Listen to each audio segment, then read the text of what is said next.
Hello, my name is Alison, and I have a lot to say about movies. From lists and stories to celebrities I love to look at and those who drive me crazy. Join me as I talk about whatever's on my mind at the moment. Welcome to Say Anything with Alison.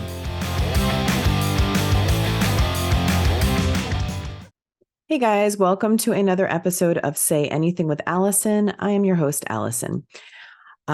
This episode today is going to involve a list. Shocker. However, it comes from a recent tragedy, but we're not going to make it sad. We're going to kind of celebrate this person and this movie. And depending on when you're listening to this, even if you're listening to it, and it just was recorded, or if it's months from now, Paul Reubens, who is also known as Pee Wee Herman, recently passed away on July 30th. And one of his films, now I also watched Pee Wee's Playhouse religiously when I was growing up, but the main thing that I remember him from and was so beloved in my childhood was the 1985 movie directed by Tim Burton called Pee-wee's Big Adventure. And I have probably seen this movie, I don't know how many times, I don't know, multiple, probably at least 24. And I recently checked to see if it was streaming. It's not. You have to rent it, and that's fine. But I realized that it's time for my 9-year-old to see the joys of this movie. Is he going to get all of the dry humor? Probably not, but I still think he'll find it funny, and at least some of the scenes and the bike cool. I don't know. I did. And looking back, I probably didn't get a lot of the adult humor either. Not that it's like adult sexual, but it's just, it's just dry humor that I think I didn't find as funny as I did, watching it so many years later. So I just wanted to go over my top 5 scenes. And this was really hard because I love this movie so much. I laugh the whole way through. Every scene is good to me, but I had to pick 5 that I just think are hilarious. And then we'll just talk about some others that didn't make the list. So in no particular order, even though this is the opening scene of the movie, my number 1 is the breakfast scene. I thought this was just the coolest thing in the morning when he wakes up and he's got like this mousetrap type gadget thing that just makes his toast, his pancakes, his eggs, everything. And I don't know, I just thought it was the coolest thing ever. He slides down a fire pole and then he goes into the bathroom. He brushes his teeth with a ginormous toothbrush while like humming or something while he does it. He does that whole like, and then he scotch tapes his face. He does all of this while the breakfast is being made with his gadgets. It feeds his dog, I think. Yeah.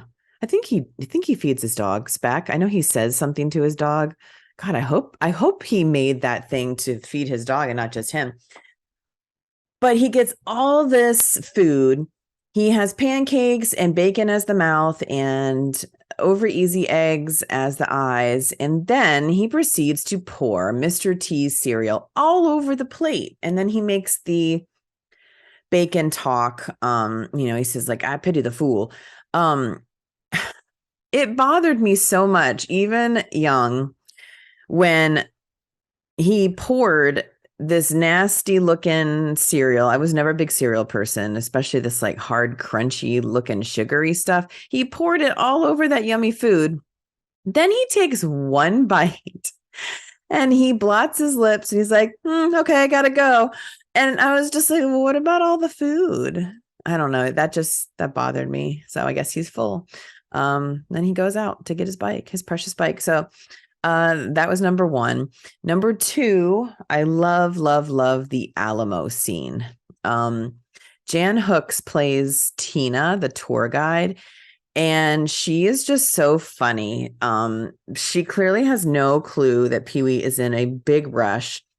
He believes that the stolen bike, his precious stolen bike, is in the basement of the Alamo, because that's what Madame Ruby told him when he went and visited her and she was reading his fortune. So Tina, the tour guide, she's just chomping away with the gum in her mouth, and she's just so happy. But she's clueless as to the fact that Pee-wee doesn't care about her tour. He just wants to go straight to the basement. But she's just like going over the Alamo and talking about the history, and everybody else there just loves her. They think that all of her, little facts and everything are just so enjoyable. Um, she has the worst accent. It's not good. It's not good. But she says, I remember her saying something like, "Can y'all say Buenos Dias?" Like, it's just quintessential white people not knowing where they just need to keep their mouth shut. And she's just rambling about the Alamo, rambling about the history of the locals. Pee-wee's just eye rolling nonstop. Everybody's laughing, but he's just rolling his eyes. And remember that she says something like, "Oh, there are just hundreds and hundreds and hundreds of uses for corn, all of which I'm about to tell you right now." And it's just like Pee-wee's trapped and he's just bored, and you feel for him. And then he, raises his hand and he's like, "Are we going to go to the Alamo? Or, I'm sorry, are we going to go to the basement? Where's the basement?" And she's like, "There's no basement in the Alamo." And then everybody just starts laughing at him. And years later, I visited the Alamo, and I really wanted badly to say, "Where's the basement?" But I'm sure that they hear that so many times a day that they probably would have just like shot me the worst look. Another of my favorite little things in Texas is when Pee-wee calls Dottie, his little friend who loves and adores him at home. He calls her and says he's in Texas, and she basically doesn't believe him. So in order to prove that he's in Texas, he's on a payphone, and he holds a payphone out with all these people just walking by, and he sings. He's like, "The stars at night are big and bright." And then the people walking with their giant cowboy hats just stop and they clap. "Deep in the heart of Texas." And then they just keep walking and going about their day. I don't know. It just made me laugh. So Texas is fun scenes in Texas. Number 2. Number 3 is the bar scene. And this is probably one of the most infamous scenes because we've got the, tequila dancing and all that nonsense. I love when he goes and shows up to the bar. There's a biker gang there called the Satan's Helpers. Their leader was Elvira. Doesn't even look like Elvira. She's got blonde hair, but she's cool. And he's trying to make a phone call, and they're all being loud, because it's a biker bar. And he's like, "Shh, I'm trying to use the phone." And they just, sorry, my Pee-wee, I don't have a good Pee-wee impersonation, but he's like, "I'm trying to use the phone." And they all just get so, so mad. And he tries to escape. And when he goes to escape, he just knocks down all of their motorcycles that are just, stacked on top of each other, not on top of each other, but right next to each other. And they just fall over like a domino. So they bring him back in, and, they're like, "Oh," they're like, "What? I say we kill him. I say we do this. I say we scalp him. I say this." And then Pee-wee, it's one of my favorite things to say. And I wish I could use this more often in everyday life, but he tries to throw his voice and he goes, "I say we let him go." And they all go, "No," because they realized it was him that was saying it. This is just the humor that it's just so funny. So funny. So then he proceeds to, do a little dance, tequila on the bar, and he becomes their friend, and they let him go. But that scene just cracks me up when he tries to throw his voice, like, "I say we let him go." Ah, good times. Next, I loved the pet store scene. So he's walking by this pet store. It's on fire. He's like looking around like, maybe somebody else will get this. Like, I don't really want to get involved. I don't have the time, blah, blah, blah. Kind of like what most people would do. And he's like, okay. So he goes in there and he tries to save all the animals, all the pets. And he keeps walking by all the snakes. Like, he's not having it. He doesn't like snakes. He wants nothing to do with them. So you see him walk by one at a time with all these animals, like the dogs. And then he lets the mice go and the cats and all the birds fly out and all this. And then he realizes that the only animal left are the snakes. And he runs back in and he just grabs them all. But each time he goes by, he just gives these snakes the dirtiest look. Like his face just gets more and more disgusted. So he picks up all these snakes and he runs out and he's got like handfuls of snakes, which gives me the creeps because I don't like snakes. And he just walks out and he just screams and then he just passes out. But I just thought it was so funny that he avoids everything he can to not get the snakes, because I would have been the same way. I probably would have left the snakes. Maybe a rat. I don't know. Rat's gross. And then spiders. Are spiders in pet stores? I don't know. Maybe this was the 80s, so who knows? My last favorite scene is going to be the end, the movie within the movie. It was just really cool to see his adventure play out in a movie based on his life in a drive-through. I'm sorry, a drive-in, and all of his friends throughout the whole movie came and watched it. James Brolin played him, and then Morgan Fairchild played Dottie. But then Pee-wee was in the movie as a bellhop, but then they dubbed his voice. And it was just this really, really funny voice. He's like, paging Dr. Herman. Dr. Herman. It was just so funny. And again, that was that dry humor that I don't know if kids would understand now or find very funny, but it was very amusing. And that was at the end when, Dottie's like, well, don't you want to stay and watch the rest of the movie? And he's like, I don't have to stay and watch it, Dottie. I lived it. And then they just ride off in the moon, I guess, not the sunset, but the moon, on their bikes. It's super cute. The other things that I really love that didn't really make the list, but I just find so funny. Obviously, I love the Large Marge truck scene. Scared the crap out of me when I was younger. Good scene. The dinosaur scene with him and, I forgot her name. Claire? Ooh, I forgot her name. I haven't watched this movie in a couple of years because it wasn't streaming. Claire, I don't know. She's a French lady. I forget, but that was really cool how they went up there into the dinosaur. When he was riding in the car with an escaped convict named Mickey and they get pulled over, first of all, and I do like to say this a lot and see if anybody catches it, but when the police were pulling him over, Mickey's like, the law. And that just made me laugh because it wasn't like, oh, the police are here or something. It was like, the law. So they pulled them over and Pee-wee had to get out and dress like a woman. And it was like this ugly, like pink and teal looking sweater vest. I don't even know where that came from.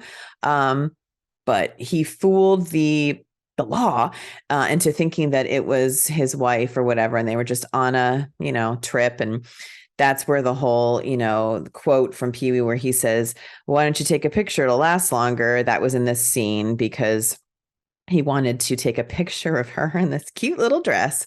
So that was funny. The mall scene in the beginning was really cool. It was very 80s, very colorful. I loved how he would go into the magic shop. I never went into a magic shop when I was younger. I'm sure they were around in my town, but I wasn't into that. So just that whole scene was cool, seeing all those little things you could buy, the trick gum that he gave Francis, and it just made it look like black tar was coming out of his mouth. It was disgusting, but all these things that he bought was really cool. Shrunken heads. It was all dark and spooky. And then he walked over to the Bike-O-Rama and it's all like shiny and bright. And, he ordered this special horn for the bike. And the scene was really cool. The whole mall outdoor scene. And another thing that creeped me out when I was younger because I was scared of clowns was the giant clown where he locked the bike up. So that you have this like clown statue that kind of moves around, and the way he was like waving his hand was really creepy. I can't even describe the clown. I guess he kind of looked more like Ronald McDonald, with a smidge of Pennywise from It.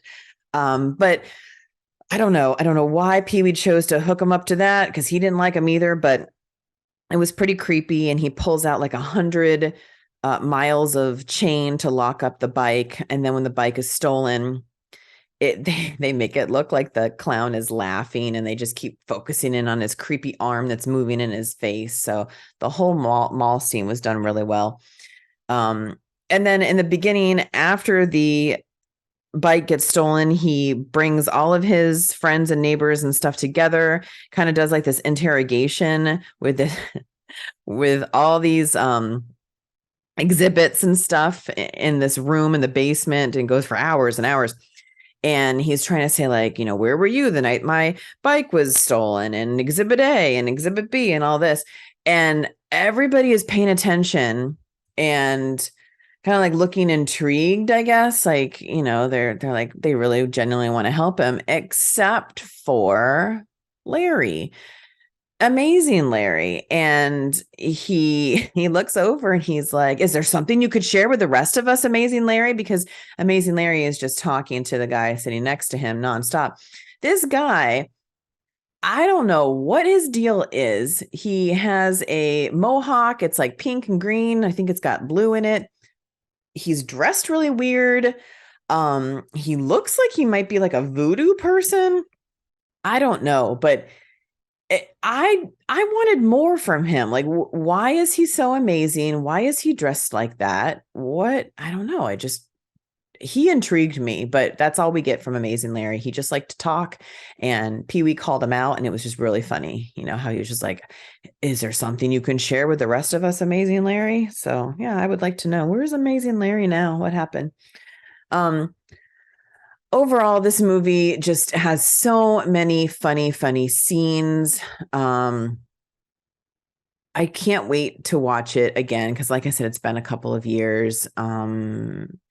It's got a lot of good quotes, and Pee-wee, the character, might not be for everybody. Does he get a little bit of annoying after a while? Absolutely. He's like a little child in an adult body, and he's a very selfish adult. But it's fun. Big Top Pee-wee wasn't my favorite. It didn't hit me like this. I couldn't even get through the newest Pee-wee that they did. Maybe I'll give it another chance, but I think it's just because I love this one so much that all the other ones just don't compare. But if you get a chance, watch Pee-wee's Big Adventure, watch Pee-wee's Playhouse. He had so many great actors on that show that you will recognize now, like Lawrence Fishburne. I mean, it was just part of my childhood. It's really good. The animation, the claymation, it seemed to be a little bit ahead of its time. So do yourself a favor over the next weekend, just pop in something from Pee-wee, and then maybe watch something that Paul Reubens was in. I know people know him as Pee-wee, and that's what they mainly associated him with, but he was so freaking good in Buffy the Vampire Slayer in the early 90s with Christy Swanson, Luke Perry, Rutger Hauer. He was so funny as a vampire. And even if you just YouTube or Google just that scene alone, he's great. Watch that. He was also in Blow with Johnny Depp. That was like his comeback role, but after his little issue that he had when he was arrested. But if you want to watch anything, I highly recommend Pee-wee's Big Adventure. Just sit back and laugh, and just maybe take a couple of gummies and enjoy it. What are your favorite movies from Paul Reubens? What are your favorite Pee-wee memories? What is your favorite scene or joke or quote from Pee-wee's Big Adventure? Let me know in the comments. I'm sure I forgot a lot of them, but again, I haven't seen it in a couple of years, and it was just coming from off the top of my head. So let me know, and I will talk to you next time. And remember, keep celebrating cinema. Talk to you guys later. Bye.